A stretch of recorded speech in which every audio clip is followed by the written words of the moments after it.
Երբ որ մի օր Հիսուս գնաց Սամարիա, սիրելիներ, այն տեղը, որտեղ որ հրեաներ էին ապրում, բայց հեթանոսական սովորություններով, մոտեցավ մի ջրհորի,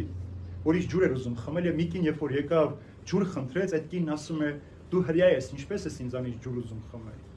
Ասում այն ջուրը, որ ես պիտի տամ քեզ Հիսուս, դու այլևս երբեք չպիտի ծառայես, չպիտի ծառավես։ Այն ջուր, որ Հիսուս է տալիս մեզ, մենք չենք ծառայում։ Մենք այս աշխարհի մեջ արդարություն չենք փնտրում։ Այո, Հիսուս երանի է տալիս, որ մենք քասն ու ծառավն ունենք, որ այս աշխարհի մեջ արդարություն ենք փնտրում։ Այս աշխարհի մեջ մարդկային արդարությունը, եթե տեսել եք նաև դատարաններում կշեռքը, հակ է աչքը։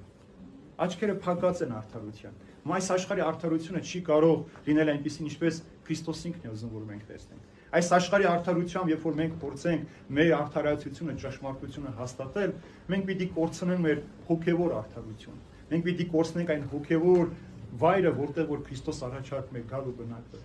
Երբ որ ժողովրդին այդպես Հիսուս տեսավ, այնպես էլ ամեն օր մեզ է կանչում. ինձ եկեք, եթե ծառավեք, եթե որևէ խնդիր ունեք, որևէ հարց ունեք, պակասություն ունեք, ինձ մոտ եկեք, երբ որ դուք դա փնտրեք ու գտնեք, մնացած ասում է ձեզ ավելիով պիտի տրվի։